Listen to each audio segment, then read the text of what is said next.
Hello guys, welcome to a new video on Tower of God New World. And yeah, I'm back. Sorry if I was away for a few days because I went on a short vacation, a short break.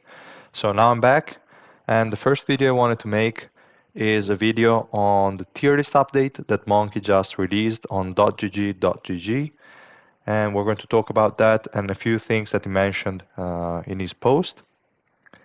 And yeah, I would say the next videos will be either on the collab if we get additional information on that, or I will just go back to a couple account review videos because I have a lot more accounts to review and I kind of neglected that part lately. So yeah, I will try to focus more on that as well. So let's just have a look at what Monkey said. So for those of you who don't know, Monkey like was one of the guys that are always in the finals or like often end up winning in the high ranking arena. And he also made a spreadsheet back in the day with a tier list that was a lot more accurate than all the ones that were around. And then he went ahead and moved that spreadsheet over to .gg.gg. So this guy is definitely like knowledgeable about this game way more than I am, and I also based a lot of my account tried to follow his advice a lot. So I tend to agree overall with the things that he's saying. And now we're going to review what he actually wrote here, and I will give you my take on that. Okay, so basically here there is just the update, all the characters that were added because the tier list was not updated since I think December last year. Yeah. Now the first thing is mentioning is the 3 essence stat meta. So now I created a video some time ago saying what I think you should focus on in the different nodes of all the different wheels in the 3 essence facility. I think if I go over to my spreadsheet real quick, I can also show it to you because I added it here. Yeah, so this page here. And yeah, he is basically also giving additional information on that. He's way like way higher than I am. I'm currently at floor 32, is 45 plus. So definitely the things he's feeling or is finding out about the game are different from the ones I'm experiencing at the moment. And I guess a lot of you guys, if you're watching me for information on this game, you're probably on the same like place as I am or around that, and definitely nowhere close to floor 45. So this is just to give us all an overview of what we are looking for in the long run. So for me, floor 45 will take a couple of months, I think. I don't know. It will depend on, I don't know, new units, how they're going to balance the game, etc. But I think a couple of months is pretty much accurate. I hope. I don't know. So yeah, he has different needs than the ones we're having at the moment. So he has a different take on accuracy and evasion than we might have at the moment and stuff like that. So what he's saying here is that previously you wanted to focus on both accuracy and evasion, but now that they released the new floors, it's really difficult to have more accuracy than the enemy evasion if you're wasting your resources in two spots. And that means, okay, in the 3 essence facility, you want accuracy, like in a lot of places, because it seems like I'm not finding this issue at the moment, to be honest. And that's why in my video I also said, don't worry too much about accuracy. Because if we look here, like my Hiwa, for example, I don't think, yeah, she doesn't have the right gear at the moment, as you can see. I think the unit that has it is like Rachel, the green one, or stuff like that. But still, I have 700 accuracy, and the enemies have what? Let's see, 605 evasion. So I'm always hitting them, and I don't need that much evasion like that much accuracy at the moment. But it seems like if you are floor 45, due to the fact that we don't have as many sources of accuracy other than just substats in the ignition weapon and the three essence facility, you want to focus a lot on that. But I would say for three essence facility especially, you can wait it out. You don't have to stress about it at the moment. Just keep accumulating the crystals and we will see how the meta will evolve. So I wouldn't necessarily say go all in accuracy and neglect evasion altogether. Just focus on what's good now, but don't stress too much because it's not going to have like too big of an impact. Now, what's more important is the ignition weapons because obviously you don't want to at this point have both accuracy and evasion in every single piece because from what Monkey is saying is that once you get to floor like 50 or so, it's difficult if you have both stats in the ignition weapon to be able to actually evade attacks. You will most likely not have enough evasion unless like other than on assassins and ranged units probably to evade the enemy hits. So you might as well just ignore that stat altogether and go for other stats like swiftness. In the case of the three essence, but as I said before, yes, you can go with swiftness, but I would still keep a nice balance with evasion. What he's suggesting here is just going for accuracy and swiftness in basically all nodes in the three essence facility, something like that. And I wouldn't necessarily say to do that unless you are that high in the adventure, because Netmarble would make adjustments as they already did for floors below 45.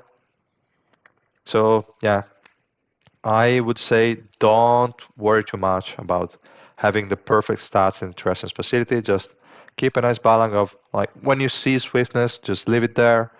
When you have a nice roll of evasion, just leave it there, and then you will see how your units, like at which points your units are. So yeah, that's pretty much all I want to mention here for this first part. The second part is regarding the tank meta. So in a lot of my videos, I started to recommend building Kurdan as a unit or some others. But those units are like those that can reach 100% in both magic resistance and physical resistance quite easily and would end up taking like no damage at all. And what Monkey is saying here in general is that yes, at the moment those units are really good, but the problem is that they can only tank. Like most of like Kurdan, I think if you have a really nice set, it could actually deal some damage, but that's probably not enough. He's also like saying stuff about Ren, that Ren can easily reach over 100% in both, but is not recommending that guy, not necessarily because he lacks damage, because that guy actually has a lot of damage, but because he's not a future-proof character. They will try to find ways to make it so in adventure you will have like you will struggle a bit more to keep that 100% resistance going. They might add pierce to the enemies. They might make some team compositions that can shred the resistances a lot more and stuff like that. So what he's trying to say is that this strategy is not future-proof, is not as reliable because they will make changes in order to avoid situations where you just take no damage and you can push really high deficits. What he's also mentioning here is that units that can only tank due to these, like to exploiting these 100% resistances, are overall weaker than the others because he's saying your tank should protect your carries. But if you build like Urek, Zahard, and Evankel with slot 4 and slot 5 resistances, those units are pretty much tanky, like tanky as hell. So you don't necessarily need someone to tank for them. That's why tanks without damage kind of lose their purpose, especially if they have no like crowd control. Like Karaka is probably the only one that's actually really good because he has a taunt and is a really good unit. But like units Like Oriang, it can reach more than 100% resistances, but then what? It's just going to shield an ally, provoke a bit, but it is not really going to do much for your team. Kurdan is not bad, to be honest, because yes, he might not have as much damage, but if you look at his kit, he's going to reduce the energy of the enemies, he's going to silence them, so he has quite a bit of utility. So I still would rate him quite high.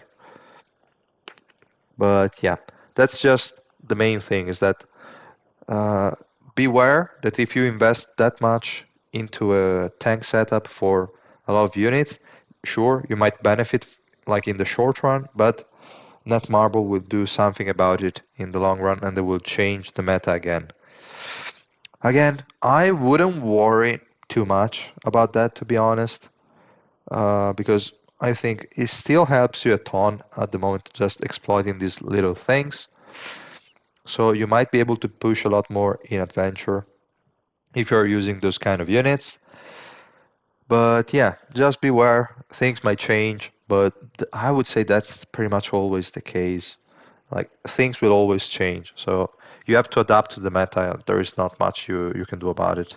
And even if you invest a lot in an ignition weapon piece that you will then have to like might become completely useless, you can then feed that piece over to a different one and just I think lose what 15% of the XP, maybe 25%, I don't know. But still you can get uh, quite good value and you would have like not exploited, but like use the meta that was thriving at the moment to just push a bit more and get more resources in the short term, and then in the long run you can just adapt to the ever changing meta. So I wouldn't be as drastic as Monkey here, but I definitely see his point, as I'm pretty sure a lot of you guys are as well.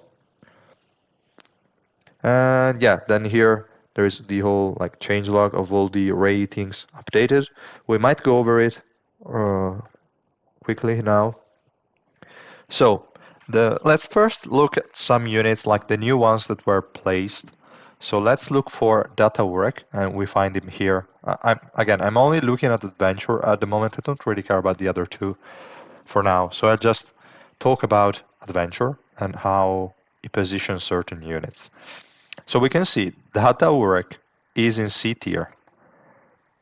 And yeah, again, he's also confirming that this guy is not a tank. We all knew that. Like they like they said he was a tank, but he's definitely not. And here is just saying why I think this guy is a C tier, but I would say I don't agree with him. He's saying that this guy, you don't need additional damage when Yeon exists, and you don't need shielding if you have Evan for invincibility. So this guy might be redundant. And he might be. If you're running him together with those units, probably is redundant. But this guy, if you have him at Rainbow 5, I think you can make another team with just him alone and then have Hwayeon and Evan in another team.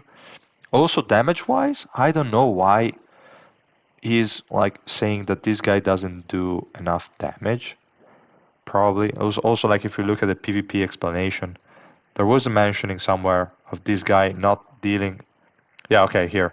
Evan Kell with half the damage.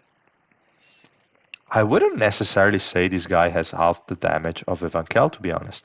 If we look at the scaling of the skills, this is a 400% 6 times, so it's 2400% damage, plus a potential explosion with 400% times 5, depends on how many times you hit, but let's say you only hit once, and this is just going to be 28,000. Okay? Then if we look at Evankel, our special skill is going to be 600% in the best case scenario times 4. So it's 2400, which is the same as Data Urek plus Urek as additional potential in damage. But she's only dealing this 2400% against the enemies that are close to the orb, not all of them. So I don't understand why he's saying that Turek has less damage, to be honest. But yeah, definitely this guy, if you invest in him and you have him at orange 4, maybe even red 3, but then he would need some support to survive in some ways. But if you have him at orange 4 with the resistances set, this guy is a beast, in my opinion. I would never rate him C, to be honest. So I kind of disagree here. Yeah. I get the fact that he's redundant, but that doesn't make these guys not good. You can just run him in a different team, in my opinion. But yeah, I respect that, but again, I don't agree. Then we have Punisher Run. So this guy is saying that at the moment he's pretty good because the bull is getting 160% of the resistances. It seems confirmed by him as well. So this 160% is going to affect the resistances as well, which is really interesting. And he will rate him A at the moment. His base damage is mediocre and tankiness as well. Okay, yeah, kind of makes sense. I mean, without the ignition weapon, his damage and tankiness are pretty much bad. But you can make him near unkillable. That's really, really good. Okay, but yeah, it's just saying that this guy at the moment is really good. The only issue is that in the future, if there will be changes in the meta and like I don't know, adding peers to the enemies and stuff, this character will fall off. And I get it, but I mean, C again for this guy as well is really too low in my opinion, because at the moment he performs well. He might not be future-proof, which I get it. You don't want to invest in a SSR plus unit that's not future-proof. But still, I think for the amount of investment this guy would need, is worth it. It is fine. You can get him to like 3 red stars. Obviously, you first need the other key units, like it's a hard. You want this guy to 3 red first. You want your Viol to 3 red first. You want your Urek to orange 4. And then you can either go for like Evankel to orange 4 / rainbow 5, or Ren to red 3. Stuff like that. That's the kind of order I would say for most units, but yeah, it's fine. Still, I don't get this rating, to be honest, but yeah, it's fine. And what else changed? Okay, this guy is C, and is giving this guy this rating because this guy can only tank and energy drain. I kind of I can see why Monkey would say that, but let me see if I can find that guy. Where is he? Here. But okay, I get it. You can easily reach 100% in both. This guy will take no damage. But also, like the scaling is not bad. 800% here. The special skill is like, what, 1860? Yeah, 1860, stuff like that. Yeah. So really good. The silence here only procs if the HP is below a certain threshold, but that's fine.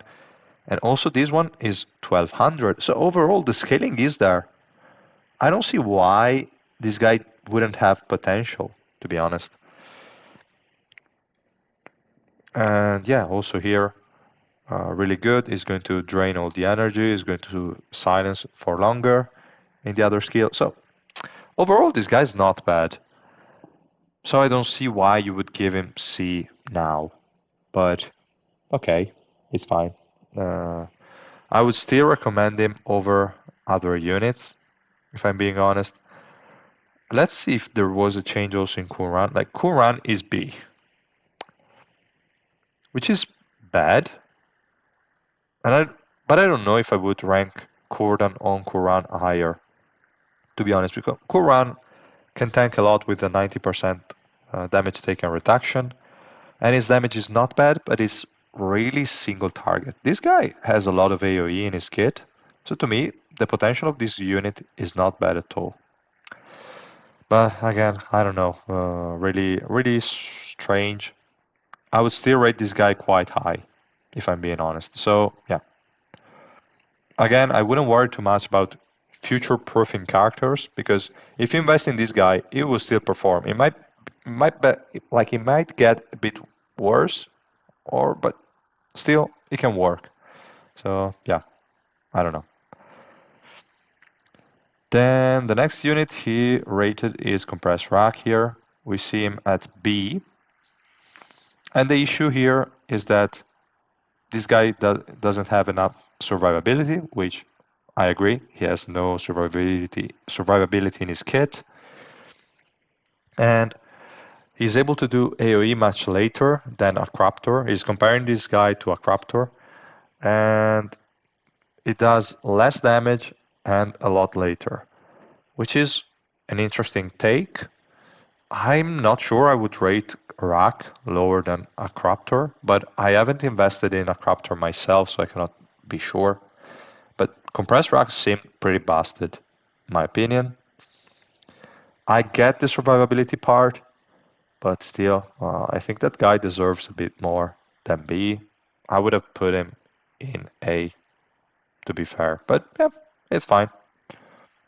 I can kind of accept that more than the ranking of other units, to be honest. And then we can see Miseng in A tier, which is really interesting. I mentioned her in some of my previous videos because of the fact that she can remove Urek, and Monkey pretty much confirmed that. If you run her with the Ryana set, she's going to just one-shot the annoying Urek you find in adventure. Like I'm fighting at the moment. If you see here, Urek there, Urek, Urek, and Urek again. That guy is so annoying. And yeah, I should just invest in Misang as well. And I'm currently pulling for her. She's in my wish list. Okay, it was the first time I opened this game in this PC. So I'm pulling for her a bit here, as you can see. And yeah, hopefully I can get her to 3 red soon. She doesn't need more than 3 red because all you are relying on is the scaling from her like passive here. So it's a 600% attack as damage and stun. And then she's also going to deal 200% more. And the way Ryana works is going to triple the attack scaling. It's not going to add, it's not going to triple, it's going to quadruple the attack scaling. It's not going to add 300% to the 600%. So it's not taking this from 600% to 900%. It's taking this from 600% to 2400%. So it's the damage of a full special skill of like an Evan Kale. Right at the start of the battle against a single enemy that cannot do anything about it. So she can definitely get rid of Urek, especially.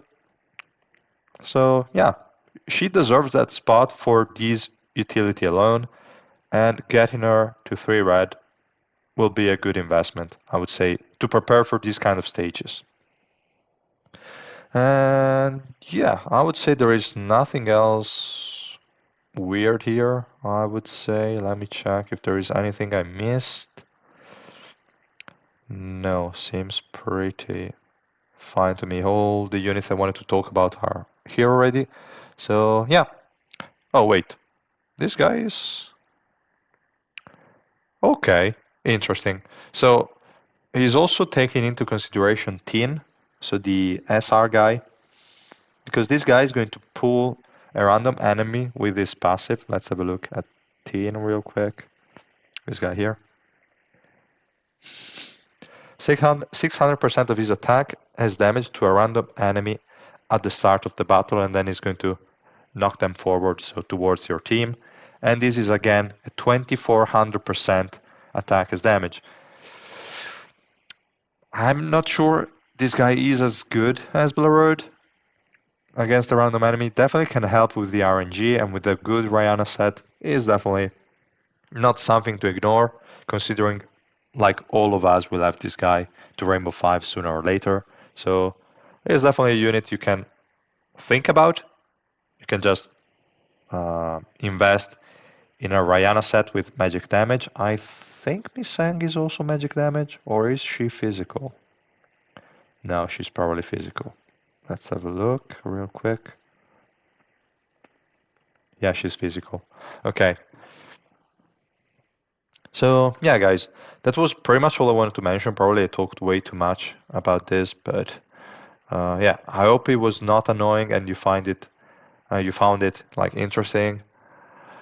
And yeah, I will see you guys in the next video. Bye.